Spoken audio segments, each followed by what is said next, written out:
This is the disclaimer for Wildlife Control Consultant and Pest Geek Podcast with Living the Wildlife Podcast. Always follow national, state, provincial, and local laws when using pesticides and/or other control methods to manage pests. Wildlife Control Consultant, LLC, Pest Geek Podcast, Living the Wildlife Podcast, Stephen M. Vantassel, or their or his affiliates are not responsible for followers' use of the information provided here.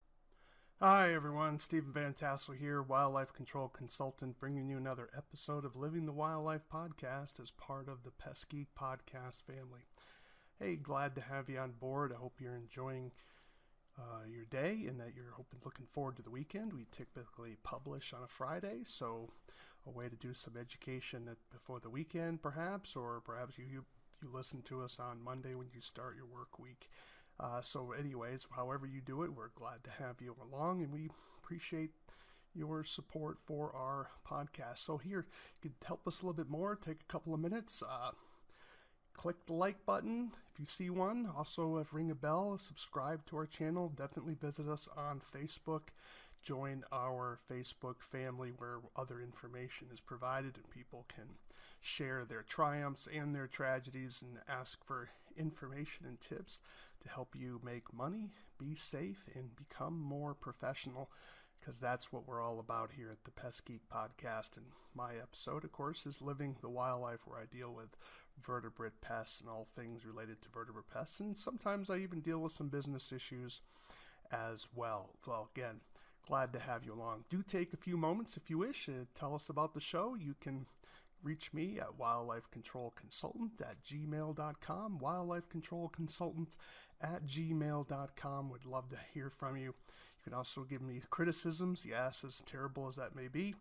It does help me improve when I hear comments that are going to be constructive rather than just simply spicy, as some people call them. But in any event, our information is free, and when we are getting a support from a particular company, we do tell you where our money is coming from. So today's episode, I'm not getting any money, but we are going to be talking about a product because I was like, I haven't talked about anything that may help someone put some money in their pocket because right away, and certainly want to make sure we don't get too philosophical and far in the weeds and structural. As important as that is, we don't want to have overbalance in one area. And so we want to be sure that this information is helpful for you over the long term. And I think that's important. A lot of times, very easy to always delve down to talking about issues that are always related to putting you money in your pocket right now. And as important as that is, and I'm not going to try to disparage that very much, it sometimes forgets to see the forest through the trees, where sometimes short-term profits hurt long-term goals. And I think you all, if you think about that, know that that is true. If you're, for example, if you just sort of dive to the bottom in terms of price, you may find that you're training your clients to always be driving that price down. Is that really good for your future, for instance? But I digress. Today's episode, and here you're looking at my website. I do hope you kind of check it out. There's a lot of information there, as well as some books. We have Christmas coming up soon, and I have a variety of books available. I am revising the Vertebrate Pest Handbook. That'll be like the third edition, where it'll be a little bit narrower focus. I'll be focusing just on the commensal rodents, but it'll be expanded. I'm going to be updating it, and I really need to get more work along that, but a lot of work has been done. I am looking for photos, however, so if you have photos that you're willing to sell the use rights to, I'm not wanting to buy ownership rights, I just want to buy the right to use the photo. We will happily put your logo or copyright information on the photo before it's even used. I'm happy to do that, but that's a service that I provide as well. If you have a series of photos and you say, Stephen, I want to have them all copyrighted, I'm tired of them being ripped off on the web, or you're just wanting to market your business more in terms of that you have a photo on different websites perhaps, and you want to be sure that you're acknowledged as the author of that, I can certainly help you with that. Reach out to me at wildlifecontrolconsultant@gmail.com.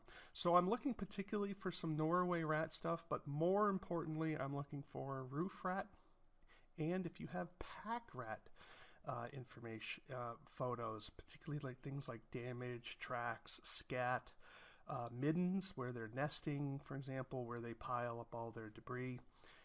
Those would be particularly beautiful in photos that I would like to have. They need to be kind of print quality. Sorry, what that means is that we need to have at least photos up to a megabyte or higher. So that would be over 1,000K. And so if you have questions about that, most of your modern cell phones, if you have one that's been produced in the last couple of years, you're shooting at 3 meg and higher. So that shouldn't be a problem. A lot of new cell phones really take awesome photos if you hold the camera still. And that's very important. But nevertheless, I would love to have you reach out to me. We can talk money about how to purchase the use rights to that. Today's episode, I wanted to talk about a trap that I purchased from Bud's Trap Company. Now, I know Jordan Badensky. Jordan Badensky is the owner of Bud's Nuisance Wildlife Removal, and he's located in upper state Minnesota, maybe in the middle part of it. I'm not an expert on Minnesota, perhaps, but he is up there. I actually drove by when I was doing a little vacation. Actually drove by and saw his sign. He had a billboard sign up there, which was pretty cool. In any event, he has been on our show before, and he hasn't asked me to do this. But I purchased a trap because I like picking up traps, in my job as sort of an educator. You kind of pick up equipment, look at it, just to kind of become a collector. Why? Because traps definitively interest me. And so I'm intrigued over the last several decades, the number of new traps, new twists and turns, just things that help make your job go a little better. And so this is his trap. You can see it over here to the right. It's called the Connector. We've talked in the past about his rodent tank, which is aptly named, but that's not the subject of our conversation today. The rodent tank, that thing is built like a tank, and it is wow, that's quite a trap. So I'm not familiar with this minnow trap. For those of you that are looking to capture minnows, perhaps for bait, make sure you're always following state regulations, of course. And then also, if you're using the trap in multiple streams, make sure you're clean. Inspect, clean, and dry to make sure you're not transporting invasive species like mussels. And some of them, frankly, are quite small from one waterway to another. So that's something to think about. It's not just boats, everybody. It's other items as well. So definitely keep that in mind. These invasive species are really becoming a problem. But I'm going to talk today about the Connector, and that's this trap over here on the right. So it's $56. Let's kind of look at his page here. And again, this is Bud's Trap Company. Just as a reminder, I'm not making any money on this. He hasn't asked me to do this. He's not I didn't get this trap for free, although I would have loved to have gotten it for free. I didn't get it for free. So here it is. It's a very compact design, and you can kind of see here, and there's the trigger element of it. And so this is something you could screw onto a house. Now, this is a lethal purposed trap. This is not a trap that's trying to capture the animal alive. It's designed to kill the animal. So those of you in states where lethal traps for larger animals have been banned, unfortunately, this is going to be a problematic trap for you. So make sure you check your state in provincial regulations. But here are the specs on the Connector, as he calls it, and it is 2 pounds in weight. I'm assuming that's sort of shipping weight. It doesn't feel like quite 2 pounds, although it is heavy. There's no doubt. It's in 2 parts here. Hope I'm getting the lighting well. It's kind of dark, so I'm just going to kind of hold this around for you. And so it has this little capsule. So the way the trap is designed, I can hold this bar will be up here, and so it's actually supposed to sit. So this right now, it's been fired. So why don't we set it? Okay, so let me set it. I got to take it off the screen. And I thought the spring would be a lot harder to set because there's no safety with it. And so it kind of uses a dogless type trigger setting system. Let's get this.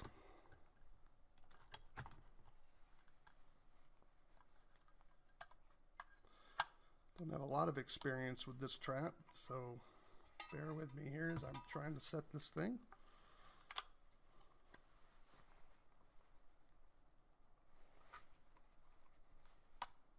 There we go. Okay. So there's it. There the trap is set, and I hope you all can see that. And notice it's a dogless system. So now the trap is set, and then it has this sort of cover that goes on.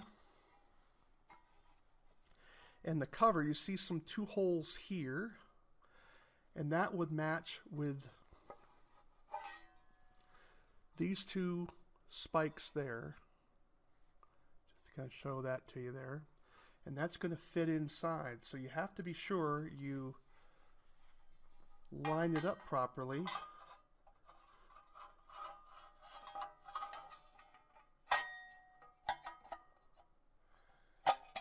There you go. Now it's all set. And so this can be clearly, easily screwed to a structure. Kind of reduces access because of the hood, and it gives you that sort of nice, clean trail. I'll look through the trap here for you. And again, it is pretty thick. Now, the animal that gets caught in this is the body is going to stick out the sides because it's not very wide. We're looking at what, 4 or 5 inches wide, or 4.5 inch, so it's kind of 4.5 by 4.5 by 4.5. But notice there's lots of screws, so you can actually have this screwed on first if you wish, and not even, and then set this on. And again, it locks into place because those little grooves are filled in by a I don't know, the bent metal, and so that way it doesn't just easily lift off. Although I pulled it off pretty quickly there, you can kind of lock it in.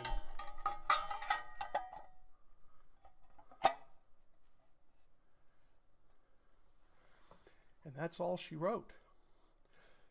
So the trap is rather fascinating to me because you're looking at something that is a kind of a newer design, and it's a bit pricey to be sure. $58 is nothing to sneeze at. However, or $56 I should say, is nothing to sneeze at. However, this trap clearly is built with the same level of quality as the rodent tank. And what I like about it is that it's kind of set up for that blind type set. Now, I haven't checked out the trigger mechanism in terms of how much tension it requires. I'm looking for something that I don't care if it gets broken. And oh, here we go. I can try this.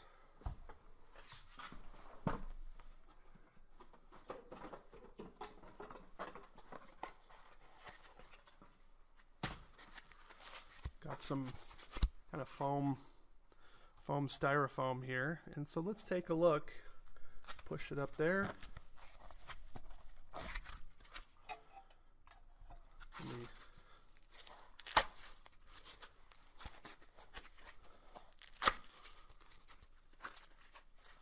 Gotta get that down to be able to fit it in and be able to push it properly.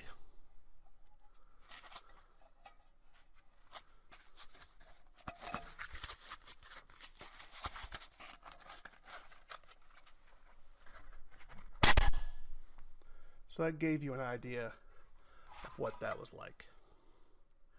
So it's a serious trap. It's definitely designed for your squirrels and for your rats and for your, I think it might be a bit heavy tension for a chipmunk, but certainly a rat, squirrel size. I would even suggest ground squirrel. If be careful, of course, using a trap like this on the ground. But it can easily be attached to a structure. And of course, if you're placing it inside of a structure, that would be helpful.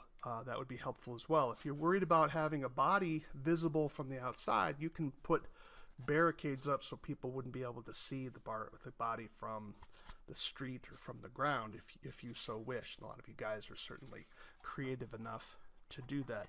But there is no doubt this is a fine quality, heavy duty, something that's going to last you for years in your trapping system. But at $56 each, American labor, I understand that, I believe this is made in America, isn't cheap, but again, this is a quality piece of work, and I think it would give you years of service. So when you think about it that way, you'll probably get the money back from it on one job. Plus, space is a premium. You can fit a lot more of these in your truck than you can cage traps, right? You could probably fit 4 or 5 of these in one squirrel 7x7 by 24 cage trap.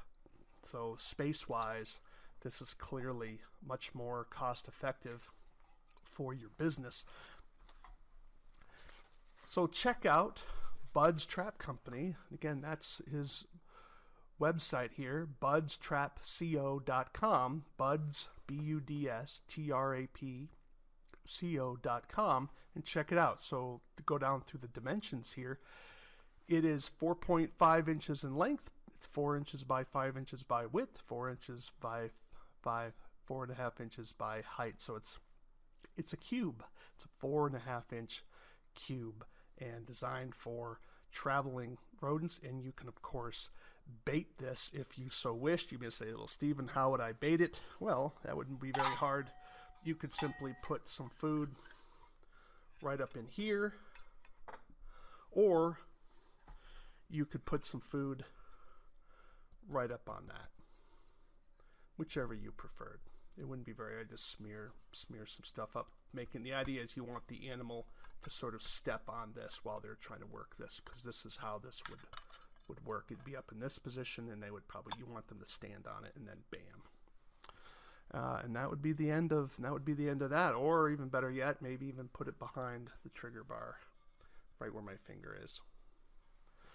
I think a lot of you are more than creative enough to use this. Again, do consider the laws in your particular state. Some of you are able to take advantage of some vagueness on rat traps, but you want to be sure that your game warden is on board with that, because remember, just because it's legal doesn't mean it's wise. And so you don't want to have the time of being caught up into an issue with is it legal, is it not legal? Now, there are some trappers who want the lawsuit to try to make a point. This happened in my state of Massachusetts, where a trapper basically took a beaver, as my understanding, and he drowned it for the sheer purpose.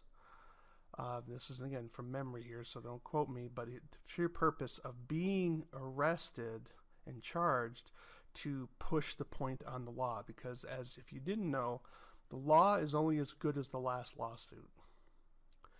And what he did was, it was interesting, is that it actually reinforced the law and was able to push back on the animal rights movement. He really thought it out. Another issue that cooked up was people were using padded jaw footholds.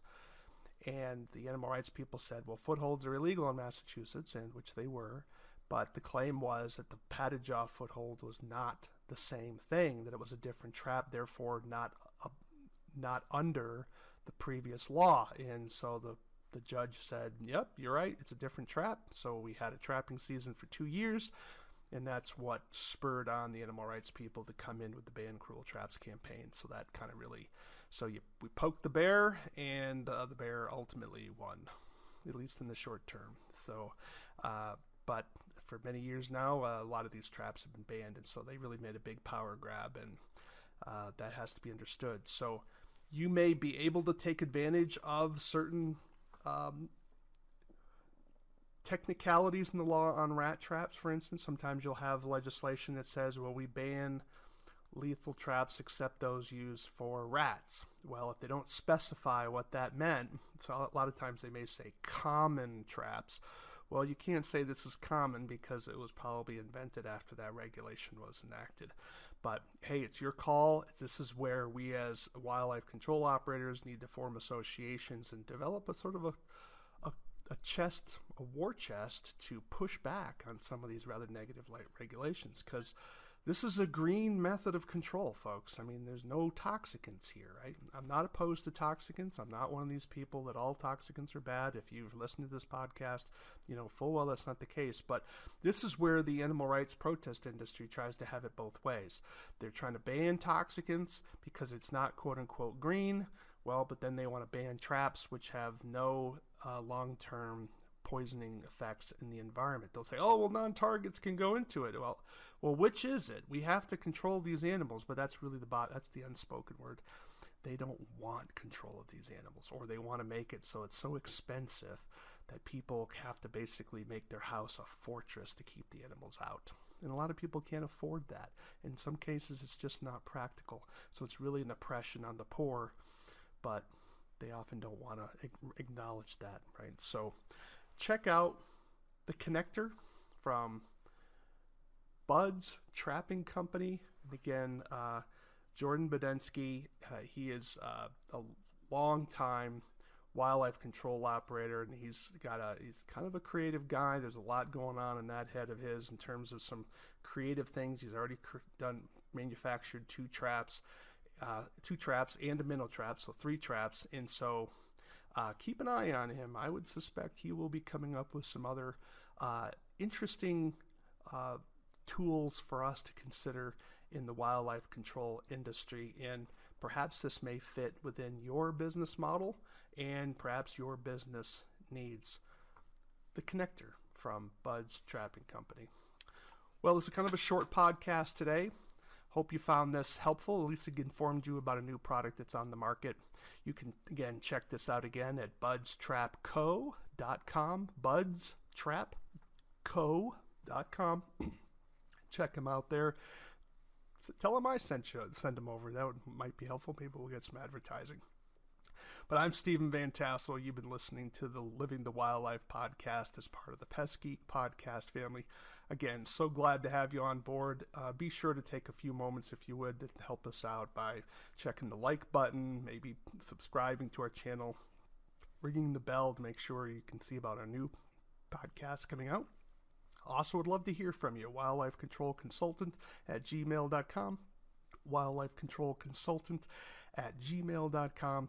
Would love to hear from you. Comments, criticisms, suggestions for new shows. If you want to be on the show, definitely reach out again.